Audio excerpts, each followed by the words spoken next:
All right. Episode 4 of the Mystical Mountain podcast. I've got the privilege here today of speaking to Jonathan Goldman. He is a writer, musician, and teacher. He is an authority on sound healing and a pioneer in the field of harmonics. Jonathan is the author of Healing Sounds, The Power of Harmonics, Shifting Frequencies, The Lost Chord, and Tantra of Sound, co-authored with his wife, Andy. He is director of the Sound Healers Association and president of Spirit Music Inc. in Boulder, Colorado, and he's a lecturing member of the International Society for Music Medicine. He has dedicated his life to the path of service, helping awaken and empower others with the ability of sound to heal and transform. Thank you, Jonathan, for coming on today.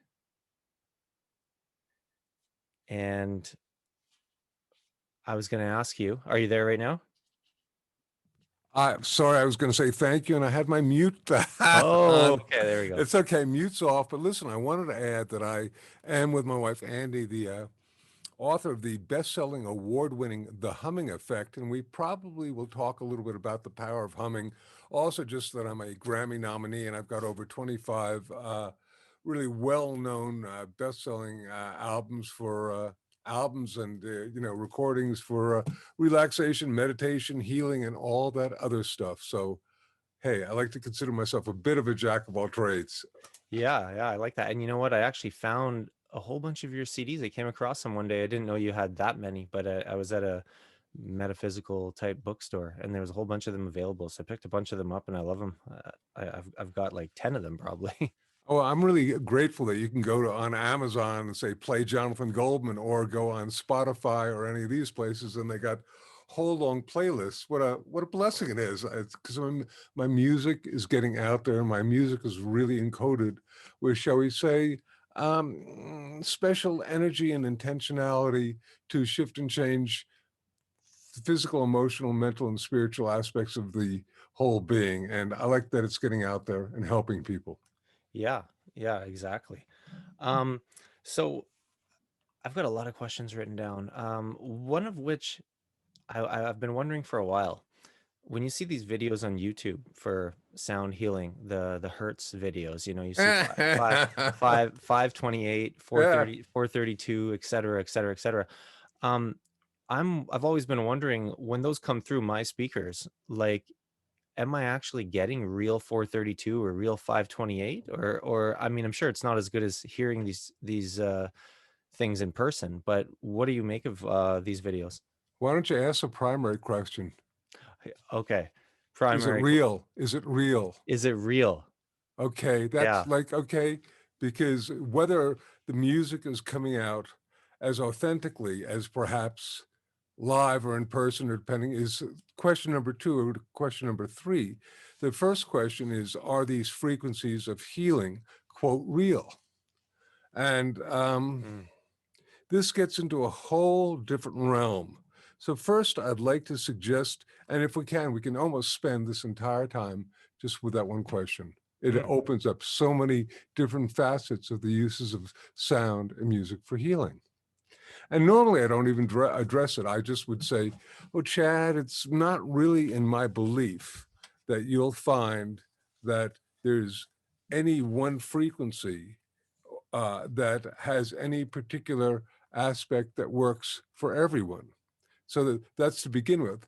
And this is not saying that I actually am the first person who actually worked with the 528 hertz frequency and the conglomerate frequencies, which are called the solfeggio tunes. And finally, just last week, I made, just as kind of an experiment, I made a 10-hour recording of all these different things, just so people could experience from what I perceive of as being the original use and sound of this. And it's not that it's called the 528 matrix, because a matrix means a composite. And there are, it's a composite of 9 different frequencies that are created by tuning forks, and they work in a sort of serialized pattern. And it's, from my perspective, all 9 frequencies working together in a sequential order. And then I coupled this with sacred chants from the Hindu, Tibetan, and Kabbalistic traditions. And once again, that also encodes all this great mojo onto it. And with that in mind, I think it's really, at least good for relaxation, meditation, deep sleep, and perhaps enhancing your immune system. Whether, as is claimed, it has all these other qualities, I'm really not there, because I think, and I'm going and I'm jumping. But this has to do then with the importance of intentionality, which Mm. is, I know, one of your questions as well. Yes. Yeah, I was going to ask you what you make of the relationship between sound and intention. So, Chad, in order to answer that, I'd like to step in the Wayback Machine with you, if I may. Yeah, absolutely. We're going to travel in the Wayback Machine to the 1980s in Cambridge, Massachusetts. And I have, at this point, been going to Lesley University, where I am pursuing a master's degree in independent study, researching the uses of sound and music for healing. This is probably about 1983, 4. And I have a pile of papers in my hand that's probably a foot high, and they're all, this is when we were still working with paper, if you like. And they were all different scientists, medical doctors, musicians, healers, spiritual masters, and they're all there. I've been collecting it for years. All their different, shall we say, systems of using sound music for healing. And I come from a family of doctors, father, grandfather, brother, all medical doctors. So I have a great respect for the left brain and medical knowledge and all this other stuff. And I said, okay, I'm going to be the first person in the world who's going to put all this information together and come up with the frequency or frequencies for a particular chakra or for a particular organ or whatnot, for a particular imbalance. And Chad, I don't think you're old enough to remember, but this is when we were using a DOS operating system, and the screen was really a really dark, it was almost black, and there were these amber, type. The type was amber. And so I'm sitting there and I'm trying to correlate all this stuff in front of this computer, this early computer. And there's this amber cursor, flashing back and forth, waiting for me to write something.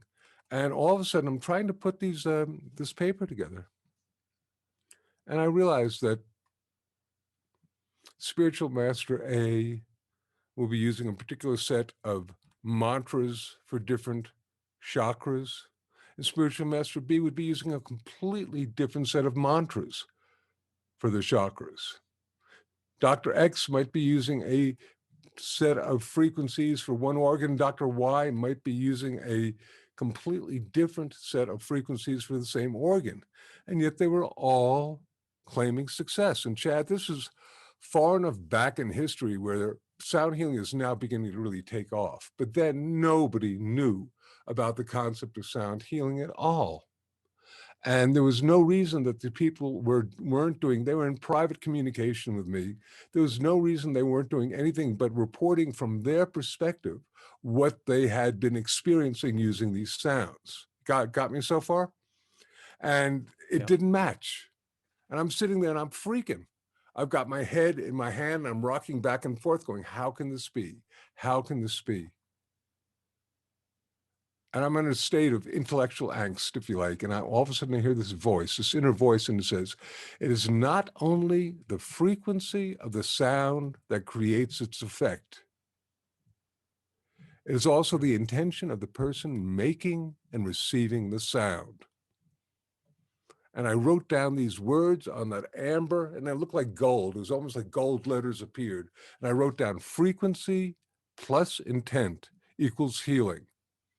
And that was back in the mid 1980s. And now, close to 35, 40 years later, I think that's more relevant than ever. So with that in mind, I think that we can basically almost take any sound and encode it with a certain belief or intent, and you're going to get a certain percentage of people. They're going to have that effect. Yeah, that's really interesting. And so, how would one go about feeling out, what syllables to either chant, or what tones or whatnot to use for themselves? Well, as you may know, I've sort of created, actually, I created a system back on, I just actually literally remember the date. It was the spring equinox 1986, and I basically somehow this inner guidance caused me to create this different set of vowel sounds that worked with the chakras, and I wrote them down, and they seem to be pretty universal. So one of the things that I really appreciate is the fact that most of the time I'm not credited with this system, but it doesn't matter. Most people seem to have found it as being, this is the way it is. So I'd like to say that for a lot of people, and this is a harmonically related set of vowel sounds that go from the root or the first chakra all the way up to the crown. Oo, o, ah, I, a, e, like that. But, saying it is meaningless. I've got it written and sounded in so many different things, but that seems to be pretty effective. That's one way, but it's not the only way. In my first book, Healing Sounds, I presented probably a half a dozen different, similar but not the same systems of using sound and the vowel sounds for resonating the chakras. Because here's a big do. I have a book called The 7 Secrets of Sound Healing. Yeah, I've read that one. I love it. And in it, I believe there's a actually special chapter that says, we are all unique vibratory beings. And if there isn't one, there should be, because it's something covered in it, but it's something that I share whenever I'm teaching. I'll look at an audience and I'll say, okay, the concept of using sound for a healing modality is simply this. Everything in the universe is in a state of vibration. From the electrons moving around the nucleus of an atom to planets and distant galaxies moving around the sun. It's in a state of vibration. It's conceptually putting out a sound. This includes our body, every organ, every bone, every tissue, every part of our body is in a state of vibration. When we're in a state of health, we say we're in sound health, and we're like this overall orchestra that's playing the suite of the self. But what happens if the second violin player loses their sheet music? They begin to play out of tune, out of harmony. Pretty soon, the entire string section sounds off. Pretty soon, the entire orchestra actually sounds off from just this one string player. It's like a funky note, if you like. And this is like a metaphor for a part of our body vibrating out of its natural resonant frequency and its natural, shall we say, harmonic setup, and it's vibrating out of ease, out of harmony, and we say it's diseased. And basically the idea of using sound for healing modality is to basically restore the string player back their sheet music, or to project the correct resonant frequency into that part of the body that's out of tune. You got that so far? Yeah. But here is the conundrum. Because the big question is, well, how do we find this frequency? And I'm just going to first say, is this frequency the same for every person?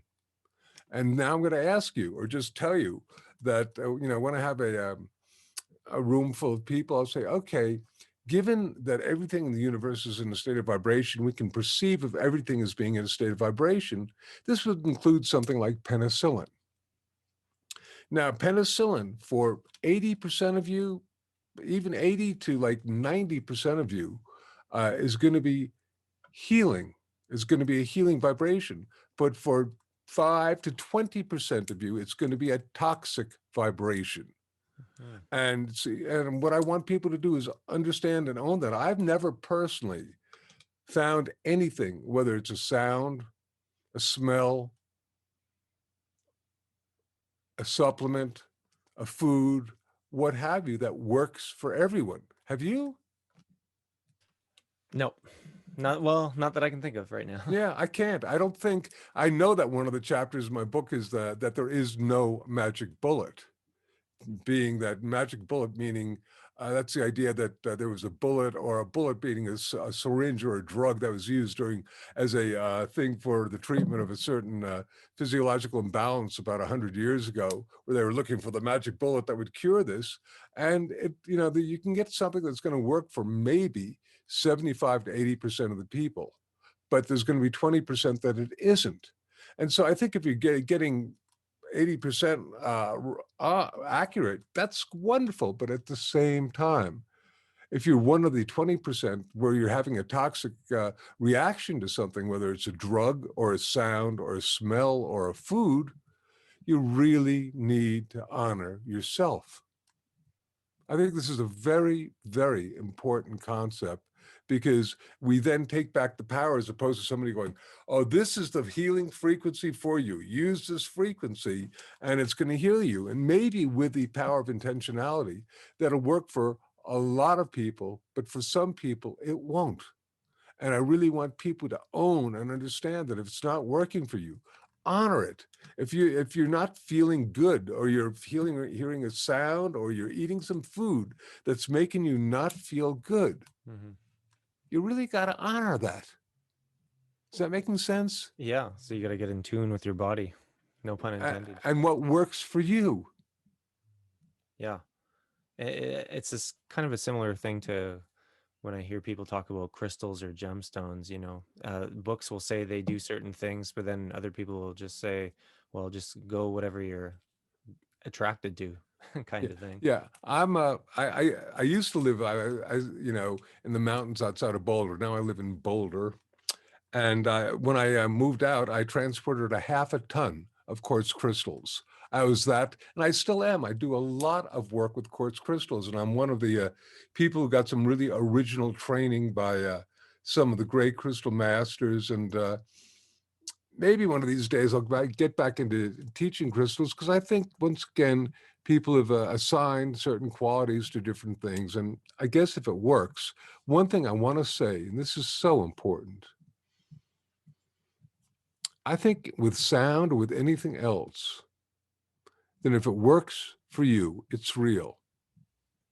And if it doesn't work for you, it's not real. That's number one. Okay. So that you can absorb as much information and knowledge as you can want. But unless you're able to actually apply it to yourself or to someone else, what good is it? And second of all, it's really important to understand that we are our own best laboratories, which is why, it's really important to continuously work with some sort of practice, whether it's sound, yoga, breathing, aromatherapy, light therapy, aerobics. I don't care. But if you just do it one time and say, well, I've had that experience, you're really denying yourself what it is. I've worked with a gazillion different sounds from different sacred traditions, and also different scientists and whatnot. And right now, I've sort of come back to the hum as being one of the more extraordinary things on our planet. And I'll tell you about that in a minute, but I'd like to say that somebody goes, well, I've hummed, now what? It's like saying, hey, you sit there for 5 minutes, close your eyes, maybe you're still for the first time in your life, and you're taking some deep breaths, and you go, well, I've meditated, okay, what next? That's not the way that it works. You really need to do stuff, because particularly with sound, it has a cumulative effect.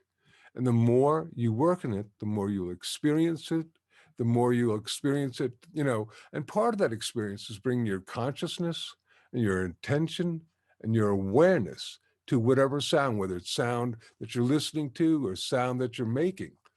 Chad, I'm going fast, but here we go. There are two different ways that sound affects us. One is called psychoacoustics. That's where the sound goes into your ear, into your brain, affecting your nervous system, your heart rate, your respiration. And this is great.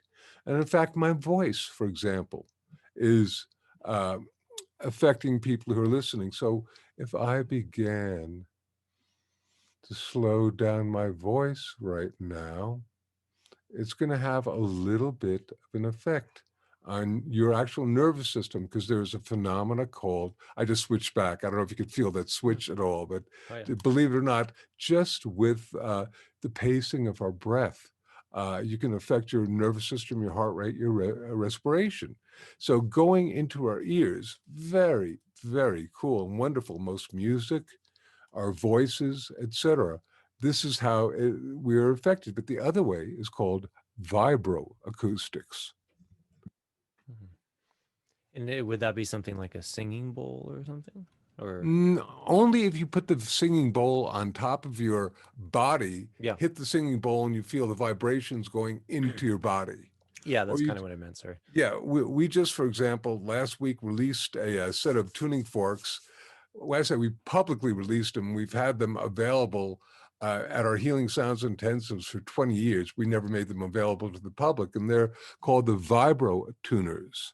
And they're basically designed to go into the body, because vibroacoustic healing basically is sound going into the body to affect you on a cellular level, a molecular level. Here's a quote. You tell me if it came from UFO Daily, the National Enquirer, or the New York Times science section. You ready? Yep. Sound, shaped into dazzling tool, can make, break, or rearrange molecules and levitate objects. Um, I'm gonna go with the not the national one, not the UFO one, but the other one. What was it again, New sir? York Times Yeah. science section. Yeah. February 8th, 1988 was when I first read about that. And I went, wow, this is way cool. And of course, probably just because science is saying something doesn't mean that the ancient didn't have this knowledge for eons. I Hmm. mean, if you think about it, you know the story of Joshua and the walls of Jericho. Yep. And the people got, and he and his men go around 7 times blowing horns, and then they gave a great shout, and the walls came down. Now, conceptually, if they had the resonant frequency of that whatever mortar or whatever, and they were able to do it with enough amplification, it could have literally brought down the walls. Hmm. Yeah, that is something I've thought about before regarding that story. Actually, I was thinking they must have, if it were true, tapped into the right. Would you say sorry, amplitude, or what would that be? Frequency? Amplitude is like the volume. There Yeah. are there are a few different ways the sound is measured. One is how fast or slow it's going, and that is called its frequency. Yeah. Okay, and we hear slow sounds, very very slow waves make very deep sounds, and fast waves make very very high sounds. So, example, the lowest note on a piano is around 24 cycles a second, or hertz, the frequency. The highest note is somewhere around 5,000. Hmm. Now we hear from around 16 of these hertz to around 16,000. Okay, that's our, shall we say, audible spectrum hearing range. But just because we can't hear something doesn't mean that there isn't a sound. Our finny friends in the ocean, the dolphins, can make and receive sounds upwards of 180,000 cycles a second, which is more than 10 times our highest level of hearing. So for us, there's nothing going on, but for dolphins, they may be exchanging routes through the Bering Strait, or perhaps tuna noodle casserole recipes, or perhaps they're exchanging holographic information about the Sirius star system. Either of those is, or either of those is possible. Yeah, that's pretty unbelievable. That's stat right there about dolphins. I was wondering, perhaps you could shed some light on something. I've heard the theory that a lot of our modern day music is tuned to 440 hertz, whereas it used to be 432. Yeah, Is that a myth? And I've also heard that that's more of a harmful frequency, the 440. that's a myth. Oh, it And is. I, Okay. I unfortunately know the fellow, one of the people who really helped bring that out, and he got that as a piece of information from from a recording of mine. He was meditating, and he got that as piece, but as a reality, I could go into it and just say that 432 is a great number. It's really a cool number mathematically. But at the same time, we have on our website, which is healingsounds.com, in our blog, there's some things about that, like listening to certain types of music. There are a couple of YouTube videos that show you, okay, which one is this? And if you think that it's a certain frequency, it will be. Um, from my perspective, you really want the seriousness of why and where this developed. Yeah. It was something, and I don't really know the name of it. It was either the World Orchestral Association or something in 1938 in England decided that they were going to use 440 cycles a second to tune all orchestras on the planet as much as they could. This Hmm. doesn't mean that people do that nowadays, but that was like, and the only reason people would use a note to tune to is so that people could play in tune. It's that simple. But mind you, the U.S. had turned to using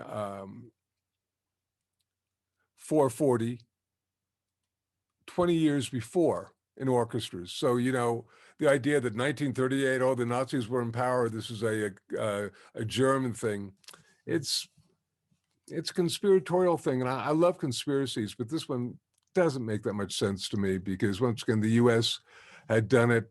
And then people say, well, 432 is the original tuning of Mozart or this or that. And that's really not true either. If you go to my website and read that article, or you really Google it and you're looking for true, valid information, you'll find that the note A, which is technically now 440 cycles a second. Some people say it's 432.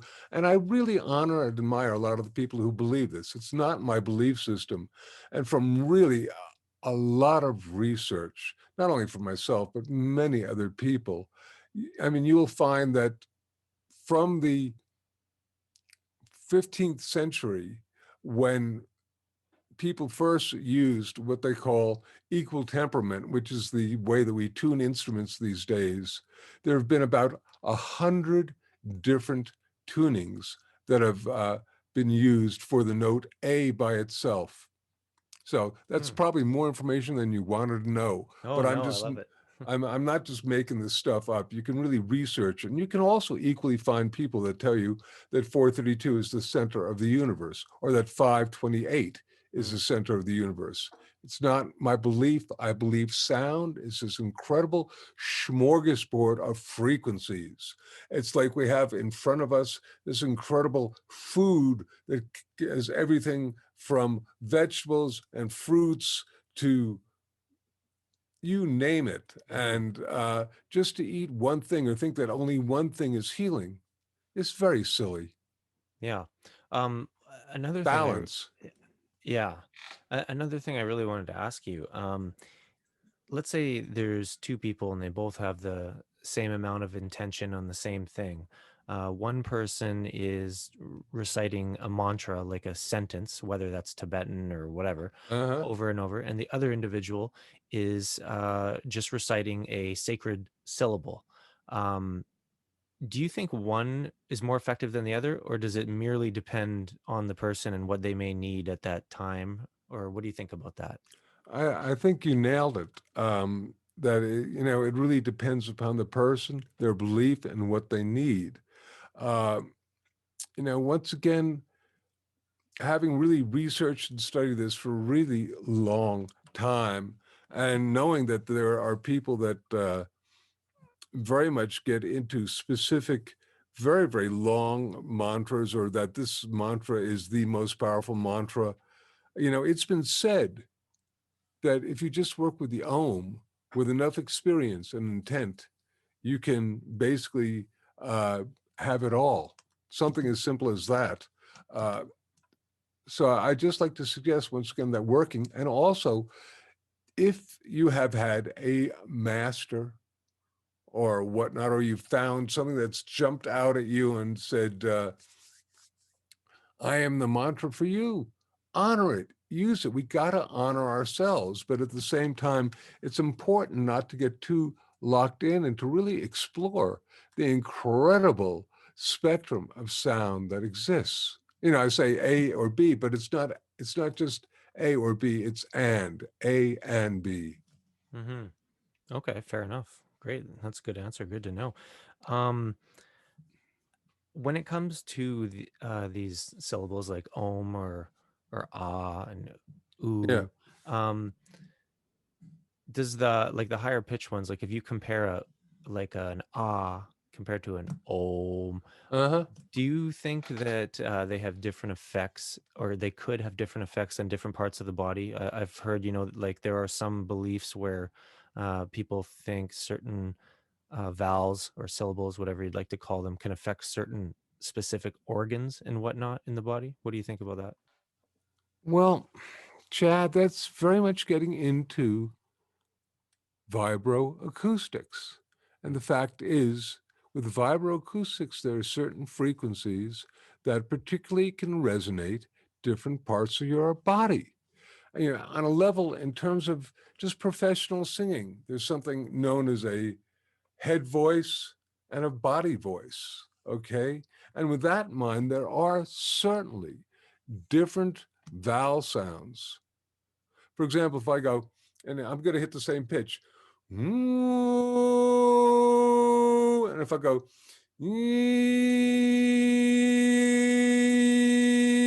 I don't know if you could hear the difference in the harmonics that are Yeah. there, but the O is a,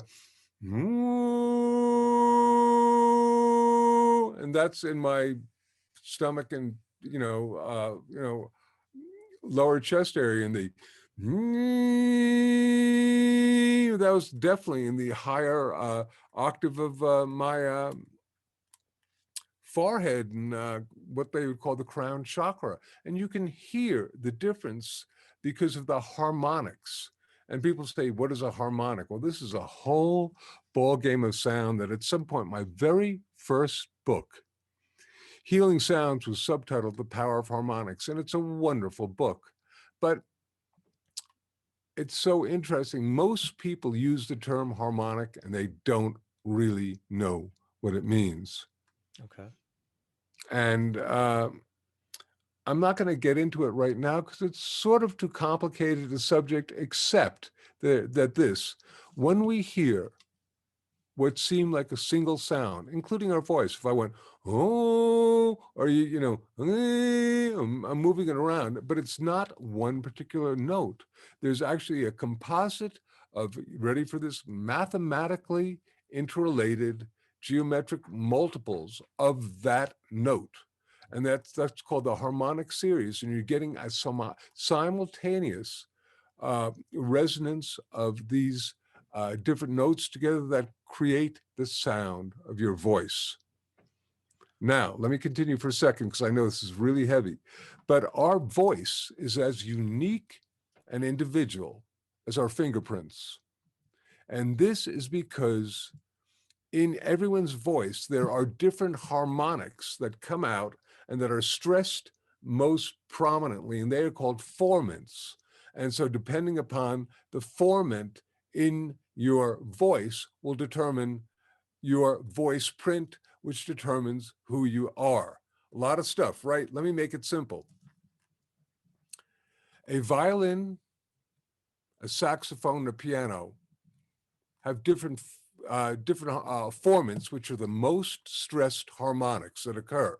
They all have harmonics that are occurring, and all these harmonics rely on the same universal geometric principles.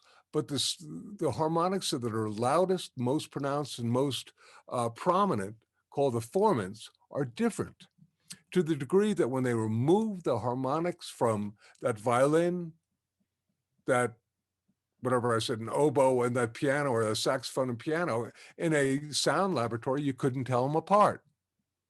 Hmm. So harmonics and the formants are what cause instruments to have their specific sound. That's an incredible thing, and most people into sound healing don't even know that. And that's huge. Yeah, that is interesting. That's something that I'd like to probably afterwards, replay a couple times, go back in the podcast and listen to all that so I can absorb it fully. Well, it's, I have this very much covered in my healing sounds book, and my wife Andy and I would oftentimes be teaching. I would sort of teach aspects of harmonic singing, which is being able to create multiple overtones at the same time. Like if I went,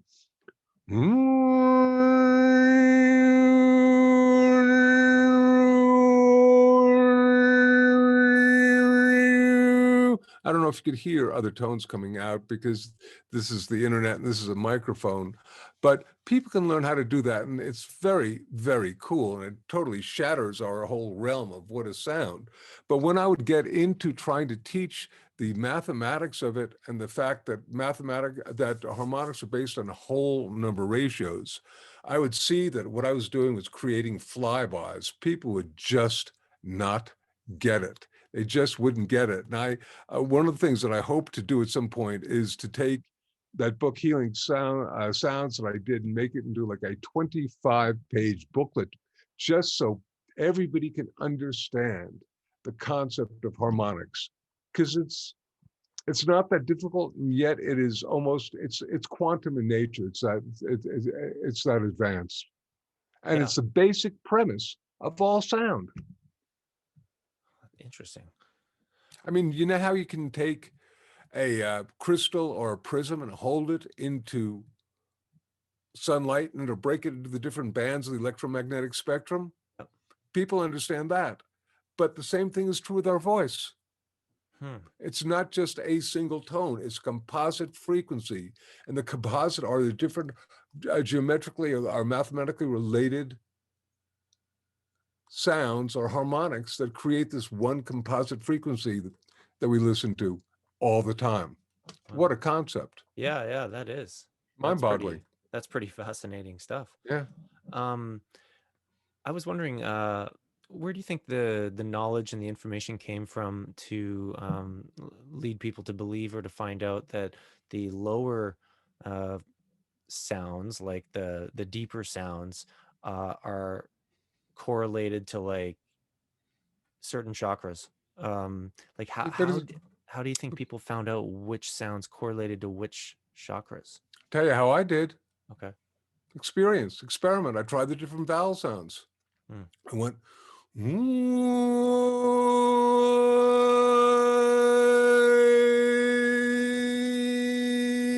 and I can feel the harmonics, even that was just one tone, going up my physical body. And if it's working on my physical body, it's going to be affecting the chakras.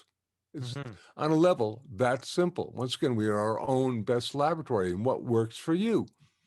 But then again, you got to remember that if you're not real adept at working with this stuff, you're not going to experience it as well as if you've been working with it for a while.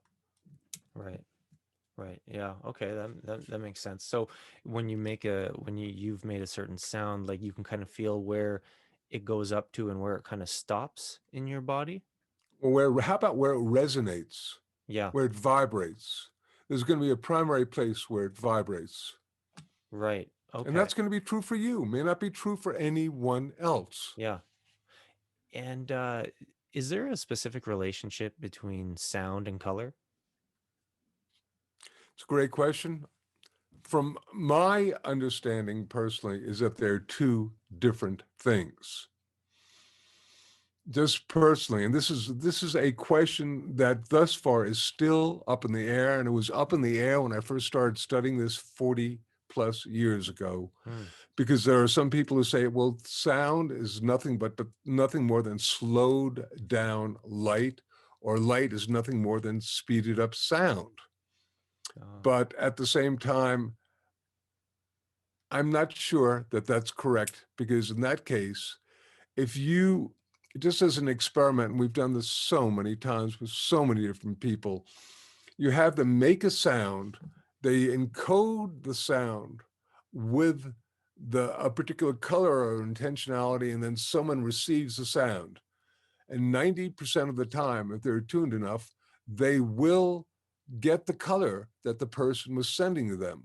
Really? And this was not based upon the fact that it was a C, a D, an E, an F, or G, but based upon the fact that it was encoded upon the sound. And from my perspective, if we were limited to sound being directly related to light, then you wouldn't be able to do this. Yeah. Wow. Okay. That's something to think about. Here's one more to think about, Chad. You got a penny, and you're going to double it every day so that tomorrow you'll have 2 pennies, the next day you'll have 4 pennies, the next day you'll have 8 pennies, etc. Okay? How many days before you have $1 million? I don't know off the top of my head. I know, 28 days. Okay. Wow. So that's how the doubling, and that, see, when you double something, it's called an octave. So once again, conceptually, you can take a sound, you can double it 40 times, and it'll fall within the light spectrum range. But this is all theoretical. I don't think anyone has ever done this without pre-programming a computer to actually say that when you hear this frequency, turn it into this light. You following what I'm talking about? Yeah. So there's that. Yeah. And if somebody were to actually do that, would the sound not get too loud? Well, Or no? nobody's been ever able to do it. Look, they've had color organs and this and that, but those are presets. Get what I'm Yeah. saying? Yeah. People, and most people work with what they call the Roy G. Biv, red, orange, yellow, green, blue, indigo, violet equals C, D, E, F, G, A, B. So the note C. I'm not saying it is. I'm just saying this is the way, the metaphor, the system that people work with. C is red, D is orange, E is yellow, et cetera, et cetera. But nobody's ever done that in real life. Mm-hmm. Um, One thing some people talk about, and I believe you did like a project with Gregg Braden, am I correct? The name of God, or the sound of The God? divine name, The yeah, divine yeah. name, yeah. That's an interesting subject. I love that. We Was could the do an hour on that, and we're not gonna, because that's one of my favorite I know things. Okay, I was gonna say that could probably be a subject you could talk about for quite a while. I've written a book on it. I've done a CD on it with Gregg. I have also encoded that in, for example, that recording that I talked about, the 432 matrix. I also encoded the divine name in there. So I love the divine name. It's a powerful sacred sound. But your question, sir. Yeah, no, I was gonna say, I mean, I have the CD, and Mm-hmm. I've had some interesting meditations and sleep actually with it. Yeah. Um, and what is it specially about that sound that you guys have on that CD that is different than, most other sounds in terms of what you believe it can do? Wow. I'm taken aback because it's hard to come up with a less than, let me tell you about the divine name. Let me tell you about the tetragrammaton. I'll simply tell you the story Okay. of how I discovered it. It was back in the 1990s, and I had, as I said, I've worked with a system of vowel sounds to resonate the chakras since 1986, when this came to me in a really deep state of meditation. And I've been teaching it to people. And I woke up on the couch of my dear friend and teacher, Sarah Benson, and her husband, Don Beam, and I was sleeping on their couch because I was at a sound symposium. And as I was waking up, this inner voice said, "We want you to sound the vowels, but do it so that you start from your crown or the top of your head and going back down to the base of your spine and then going back up again." And listen, Chad, I had been so used to doing this, just going from the base of my spine up to the top of my head, that I literally had to write them down so I could do them reversed. Because I was that, because I'd been doing like that for 6, 8 years. And when I did it, two things happened. Number one, I, of course, felt the energy moving from the top of my head, going back to the base of my spine, and then going back up again. But the second thing was that I heard this sound called the tetragrammaton that is also known as the divine name. And I think, from my perspective, it is among the most powerful sounds that I've ever encountered. And maybe indeed, um, the actual name of God, as was actually given in the Old Testament and in the different Abrahamic traditions. As Gregg likes to say, it was taken out of the Bible about 6,000 times and banned from the Bible. And there's so much more to go on. I won't get into it, but I would suggest that if people are interested, oh, you ready? I can tell you this much. They either get my Divine Name book, the Divine Name CD, or on our website, which is healingsounds.com. We just made available this wonderful online teaching of how to do this called the 1111 Divine Name. And it's probably about an 8-hour experience of teaching that is unlike anything you will have. But, it's not my purpose here to pitch it, but I just want to tell you it's called the 1111 Divine Name, and it's on our healingsounds.com website. Yeah, that sounds interesting. I might have to check that out myself. I Uh, want to talk about humming for a second, my yeah, friend, yeah. Go ahead. just because after all is said and done, and I love the Divine Name. I love working with, listen, I can go,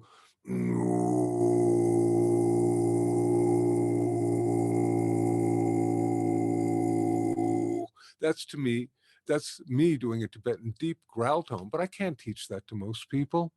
And so there are a lot of things that we can't teach to people. You can teach the Divine Name, but what has happened for a lot of people is because of all the many different wonderful entertainment shows, from American Idol to The Voice to whatnot. People have gotten certainly new terms in their vocabulary, including pitchy and whatnot, and they're very, very, very judgmental about if somebody's singing in tune or out of tune, or if they have a good voice. Well, what is that doing to them in terms of allowing them to be able to use their voice to resonate different parts of their body? It's totally clamping their throat chakra and not allowing them to experience the healing nature of their sound. So some years ago, my wife, Andy, and I going, okay, what is the one sound that we can come up with that everybody can make? Nobody will be judgmental and nobody will say, I can't do it. And we looked at each other, we went, hmm. And then we said, okay, the hum, great.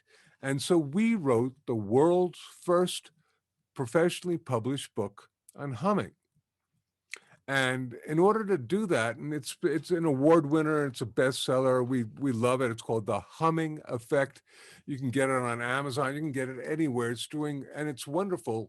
But what was so important about particularly that one is that as we began to get into humming, we saw there were all these incredible aspects of the physiological, spiritual benefits of it. Said, how are we going to get people to take humming seriously? Said, we got to make the first chapter nothing more or less than peer review medical and scientific data on the physiological benefits of the hum. And that's why, and then people read that and go, wow, this is real. And among the things that happen, you get a lowered heart rate, you get lowered blood pressure, you get more oxygen in your cells, you get the release of oxytocin, you get the release of melatonin, which is good for sleep. You get the release of nitric oxide. Nitric oxide is a vasodilator. It is also a antiviral agent.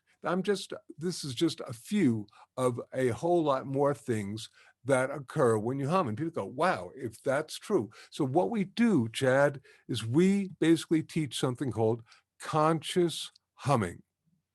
Okay. And that simply is closing your eyes. And in the book is great detail. I'm just going to go real fast. Closing your eyes, sitting up straight, doing some deep breaths, and then humming on one tone. Doing this for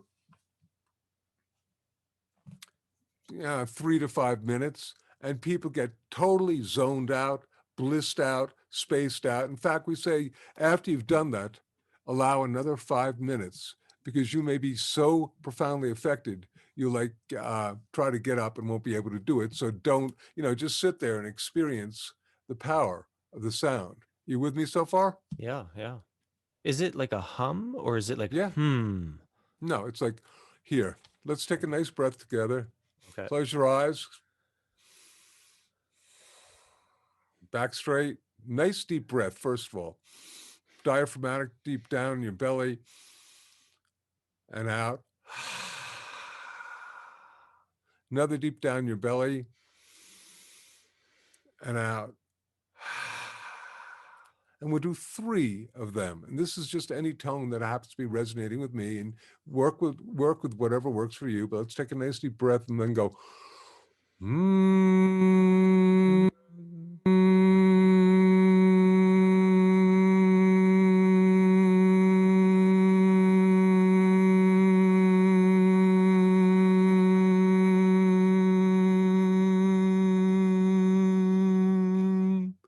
Now taking another nice deep breath in.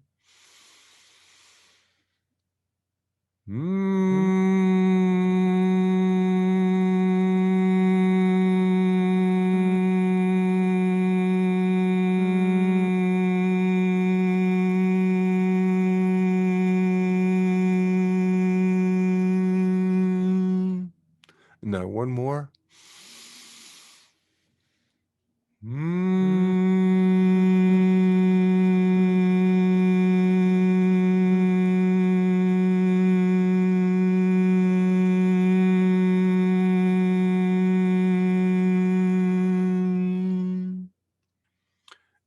And now just check yourself out and be in silence and realize that silence is the yin to the yang of sound, and it is the place where the deepest and most powerful shifts, changes, and transformation occur. And now I'm just going to take a breath and I'm going to ask you, how did that feel for you? It felt interesting, and I noticed. I don't know if that's just because of the audio equipment or if that would happen at all in person, but there was kind of like it almost felt like it sped up, like it started going like that kind of thing. Interesting. It may have been simply that we're on Zoom, which has some It could be. strange things. The fact that it didn't cut out, but did you begin to feel a little lightheaded or like peaceful? Well, I felt peaceful. I can say that, yeah, you're right. I was going to mention how near the end of it, and even when I opened my eyes initially, it was kind of like my vision was going slightly kind of like that. Yeah, yeah. And yeah, probably like a very mild sense of lightheadedness. Well, we only did 3 of those, but almost there's nobody I know who will do that type of humming and not experience something even from 3 hums, let alone we didn't put any, I did this very quickly with you just so you could have an experience because I know we need to end soon. But just so you could have a little bit of experience, you and anybody who's listening to this, maybe they uh, were sounding along with us or whatnot, and they could have that experience as well. And just imagine if you were to do it, we did that for maybe a minute, maybe much less actually. What if you were to do it for 5 minutes? And that's actually a very advanced yogic technique called Brahmari Pranayama. Okay. Okay. This type of conscious humming. And they accompany it with a mudra and sometimes blocking the ear, which is not necessary, although it's fine. Just want to do one last thing. Sure. Uh, did you know that the Om is said to have come from the hum? No, I did not know that. Okay, so something called the Yoga Sutras, and Sutra 1.27 says something akin to the original sound of creation was pranava, the humming of prana. Prana is energy. They had to give it a name. They called it Om. And you think about it, you go, Om. Mm-hmm. Yep. Yes? Yeah, I've thought about that before actually, and I was going to ask you, does the letter at the beginning of a sound like that, like O in Om, Uh-huh. does that have any sort of effect or difference on the whole thing, or is it Huge, basically the same as huge. doing No, huge. You've just hit upon the secret of the bija mantras, which are a spoken mantric formula for, there's a bija for each of the chakras as well. And it would go lam, vam, ram, etc. I'm not going to go through that now, but and sometimes I have combined the vowel sounds with the bijas. In fact, in my Chakra Chants recording, which is award-winning, considered, perhaps, it was the Visionary Award for Best Album of the Year and continues to get fabulous response. I combined, among other things, the bija mantras and the vowel sounds and a lot of other sounds.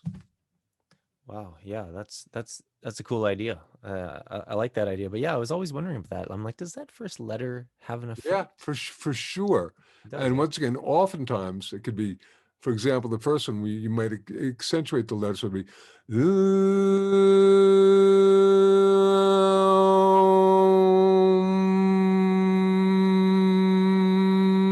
which is going to be very different than the next one, which is,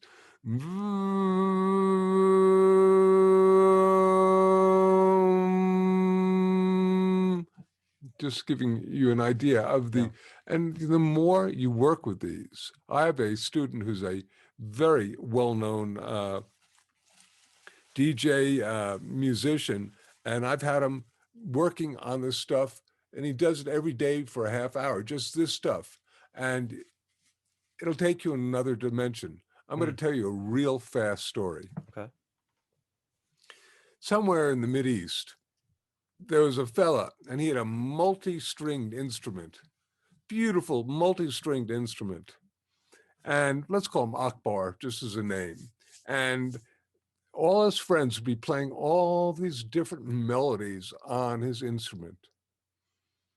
And Akbar's singing is basically playing the same note, bong, bong, bong, bong, bong, bong, hour after hour, day after day. And finally, his wife looks at him and goes, Akbar, my beloved husband, all your friends have the same instrument. They play all these incredible melodies on all these incredible songs, and you keep playing the same note over, bong, bong, bong, bong, bong, bong. Why, my husband, why? And he says, my dear wife, that is because they are still looking for their note. Well, I have found mine.